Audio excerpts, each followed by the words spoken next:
Olá,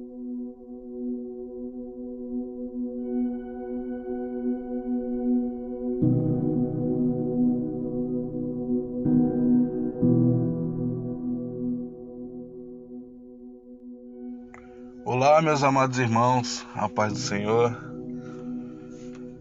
Vamos fazer uma reflexão em João, capítulo 2, do versículo 1 ao 12. Conforme vimos no capítulo 1, Jesus estava com Deus na criação, ele já era Deus e todas as coisas foram criadas por intermédio dele. Agora, no capítulo 2, 3 dias após se manifestar aos seus discípulos, ou seja, Pedro, Natanael e Filipe, Jesus está em Caná da Galileia. E foi a partir daí que ele se manifestou ao mundo. Esta é uma passagem muito conhecida. Foi quando o Senhor operou o primeiro milagre. O primeiro milagre transformando a água em vinho.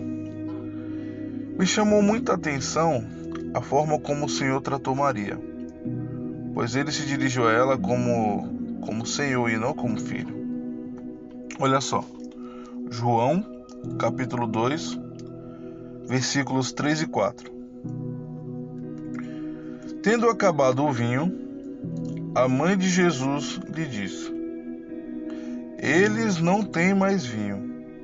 Mas Jesus lhe disse: Mulher, que tenho eu contigo? Ainda não é chegada a minha hora. Muitos acreditam que Maria é uma deusa.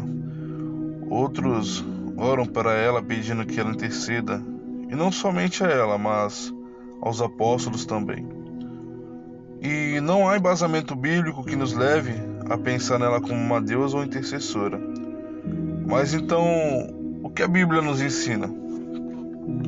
Vamos observar o que Jesus disse. João, capítulo 14, versículo 6. Eu sou o caminho e a verdade e a vida. Ninguém vem ao Pai senão por mim. João, capítulo 15, versículo 1.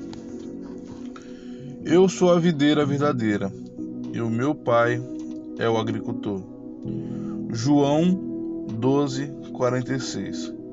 Eu vim como luz para o mundo, a fim de que todo aquele que crê em mim não permaneça nas trevas. João 11, 25. Eu sou a ressurreição e a vida. Quem crê em mim, ainda que morra, viverá. 1 João, capítulo 2, versículo 1, está escrito: Temos advogado junto ao Pai, Jesus Cristo, o justo. Ou seja, temos um intercessor, que é Jesus Cristo. Amém. Continuando no versículo 2. E ele é a propiciação pelos nossos pecados, e não somente os nossos, mas ainda pelos do mundo inteiro. Ou seja, foi ele quem padeceu na cruz. Foi ele quem morreu para nos salvar. Foi ele, o Filho de Deus. Romanos 8:34 cita que Jesus é quem morreu e ressuscitou. Ele está à direita do Deus Pai e intercedendo por nós. A Bíblia nos leva a Jesus. Somente a Jesus como intercessor. E vamos continuar mais algumas leituras em alguns versículos. Hebreus 7, versículo 25. Por isso também pode salvar totalmente os que por ele se achegam a Deus, vivendo sempre para interceder por eles. De Gênesis e Apocalipse, não há menção de que devemos orar a homens, senão ao Senhor. A Bíblia nos ensina que para chegarmos ao Pai, precisamos do Filho. Os apóstolos e os outros discípulos saíram pelo mundo para anunciar as boas novas, ou seja, o Evangelho de Cristo. E o Evangelho é este, que o Pai enviou seu Filho ao mundo para que morresse e ressuscitasse, a fim de que através de seu sangue sejamos limpos e podermos chegar ao Pai. Somente através de Cristo isso é possível, e qualquer doutrina que ultrapasse a doutrina de Cristo é falsa. Olha só, em Gálatas, capítulo 1, versículo 9, Paulo diz: assim como já dissemos, e agora repito, se alguém vos pregar evangelho que vai além daquele que recebeste, seja anátema, ou seja maldição, porque antes ainda, nesse mesmo capítulo, Paulo fala: ainda que eu me apresente a vocês, ainda que os anjos se apresentem perante vocês com outra doutrina, com outro evangelho que não seja esse, seja anátema. E os apóstolos pregavam Jesus crucificado e ressurgindo dos mortos, mas doutrinas religiosas acrescentaram Maria e os apóstolos como os intercessores. Se as pessoas pelo menos abrissem a Bíblia, possivelmente enxergariam a verdadeira essência do Evangelho. Maria e os demais eram servos, assim como nós devemos ser. Mas Jesus é Deus, intercessor, Rei, Príncipe da Paz e Senhor, e demais e outras grandiosas qualidades que Ele possui. A Ele a honra e a glória, pois padeceu sim, mas foi glorificado, e está sentado à direita do Deus Pai, nosso Senhor e Criador. Eu sei que, e acredito nisso, e também está escrito que dentre todas as mulheres, Maria é a bem-aventurada. Porém, a glória é de Cristo, pois foi Ele quem o Senhor nos enviou para nos resgatar. Porque se assim não fosse, não seria necessário que Ele viesse. Se Maria fosse essa pessoa intercessora, porque tudo se volta para Cristo. E Maria sabia disso, então ela sabia que ela era serva. Olha só, 1 João, capítulo 1, versículo 3. Ora, a nossa comunhão é com o Pai e com o seu Filho, Jesus Cristo. 1 João, capítulo 5, versículo 11.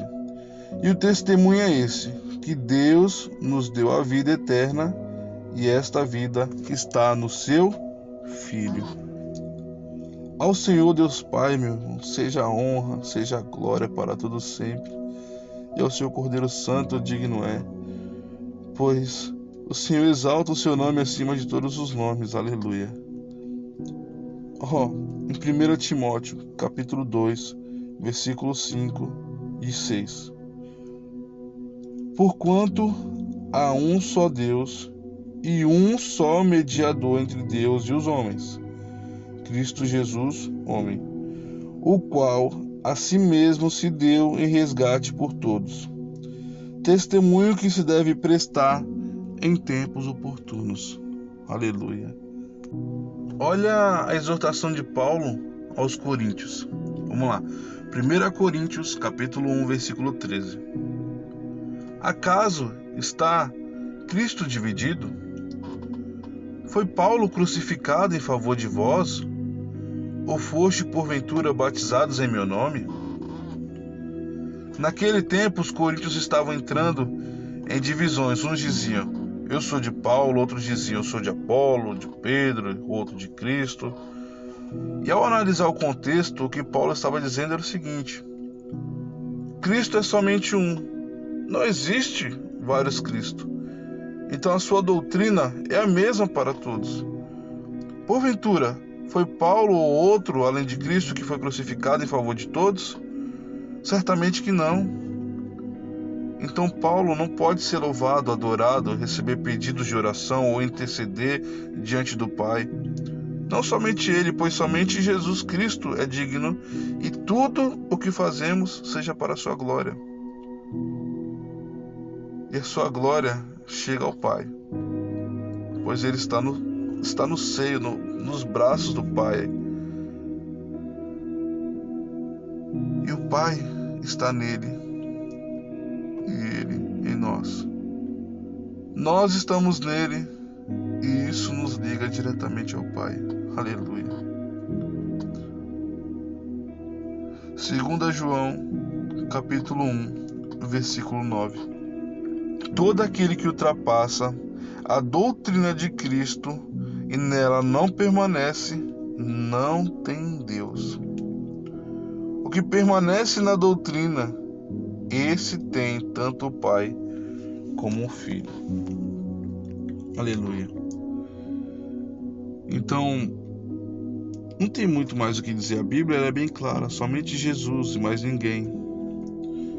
Então, quando eu olho para adoração, para homens santos, de acordo com a Bíblia, eu vejo que não tem embasamento bíblico para que outras pessoas sejam adoradas, além de Jesus Cristo.